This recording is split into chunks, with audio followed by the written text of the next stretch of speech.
Right, so this is the book of Eric Liddell. It was handed to me a few weeks ago and was given me to read. The story talks about Eric Liddell and his life as a young boy. And it starts on how he was born from parents who were missionary, and they served as missionaries in north of China, in Shaoxiang. And basically his life in there as a little boy.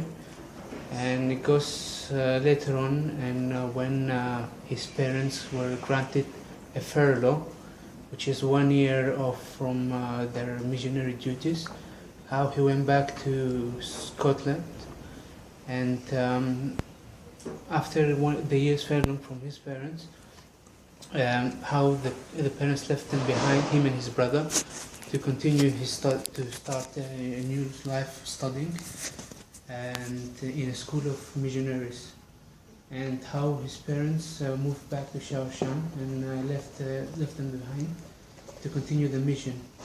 And the story talks about him as a little boy and his brother, and how life was at the time.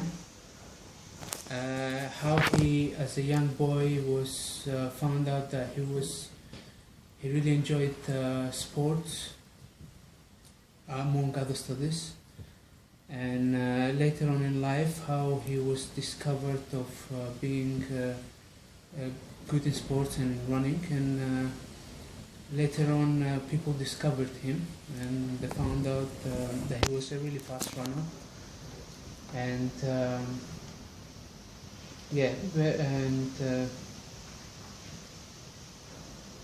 it goes on with his life, and he attended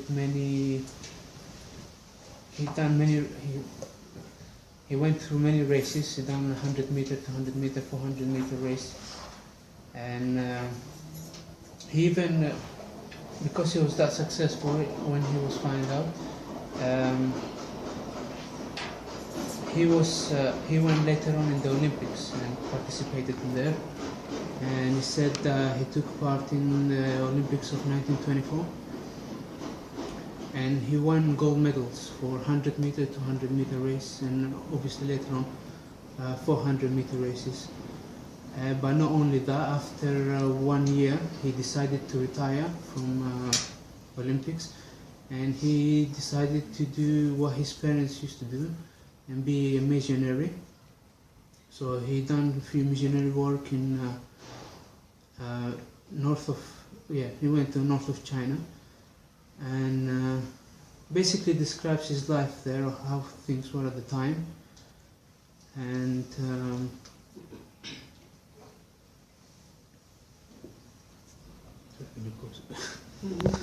I'll edit this later.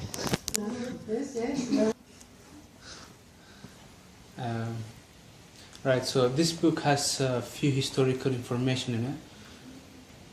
The first one, it talks about the Boxers' rebellion when it erupted in the beginning of 19,000, and it was his life as a little boy. And basically what he says in the story, things for missionaries at the time were difficult, because they around that time the Boxers' rebellion, what they used to do is target Christians and missionaries, and he said a great number of them died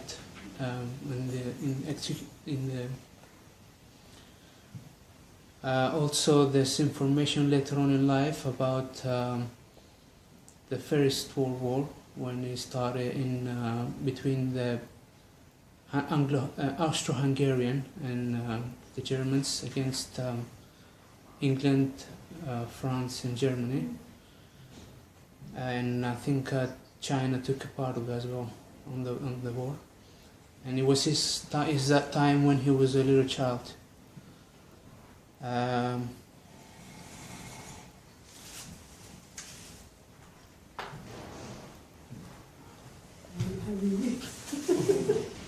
And basically it has other information as well about, it talks about the Japanese War, and this is around the time when he was a missionary, and how life was difficult in there. Basically, yeah, how time is difficult, and how he describes of how he helped the wounded and people who needed help at the time. And yeah, the book goes on as well and describes of how an honorable man he was, and how he used to honor God, and how God is always a part of his life. And he also describes information about the Second World War later on, and how he helped people, serve people in internship camp. And yeah, it basically talks of how successful he was as a teacher, and later on in life as a father and a husband. And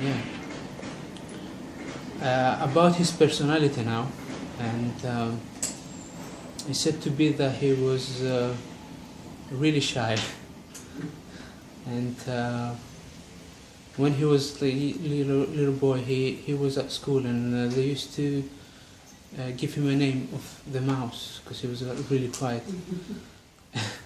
But later on in life, when his brother and a friend of his asked him to do missionary work, when they asked him to preach for the people, to start a campaign and preach for the people, students or for the university or college, and because he was famous at the time, they asked him to do a speech.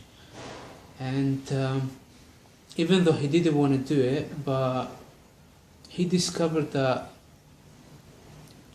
every time people would ask him to do the talk, then he would do it. It's like God called him to do it, and he felt that he was blessed to do it. And he was a person who didn't want to have a high role in life. Because he said over there in the book that when he was a little child, they used to do like some plays, and they would ask him which role would you want to take in a certain play, and he said he didn't want to do any of it. But later on in life, God granted him many other roles, and that's the role of being a teacher, and being a leader for internship camp, and being a father also. Now this book has is interesting, but there's three parts of his life that interest me the most. The first one is in the first chapter, what we talked about, and it was with the title "Doing the Impossible." And doing the impossible, that was in basically in people's eyes, because what he said is that when basically what happened is earlier that year, he because he honored God, the Olympic Committee asked him to run on 2 Sundays, to run a 400 and 200 meter race, but because of his beliefs, he thought that he wouldn't do these races on a Sunday, and he decided to disqualify himself. And basically this chapter is talking about how he went and winning the 1924 Olympic, and because of him didn't want to run that race, people's perspective on him it changed, and basically he wasn't, when he wanted to race on the races later on, he wasn't favored to win. And what he said was that when he started running that race, he felt like God's presence was there. So when he first completed the first 200 meter race, what happened was he felt God's presence there, and the need to run even faster in the next meter. And although he was a person who, his running ability, it was a bit weird than other people. They said that he used to tilt his head back when he was running, and he moved his arms forward. And he was slightly shorter, I think, than other athletes as well.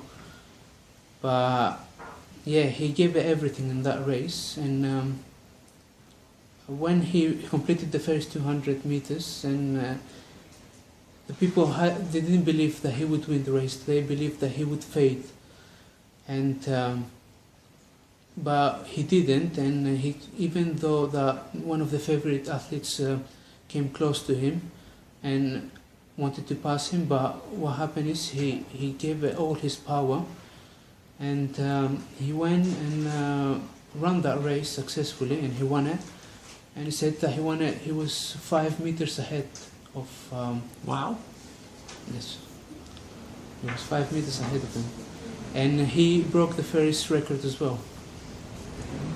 So the great thing about this story is, again, what we said is, because the title is doing the impossible, and like what we talked about a few months ago is when you put your mind and your heart and what you believe in and your strength and everything, and you submit to God, everything that you can achieve in life is possible. Because God, He turns whatever weakness we have into strength, whatever problems into solution, whatever impossibility that we face in life into possibility. Yeah. So.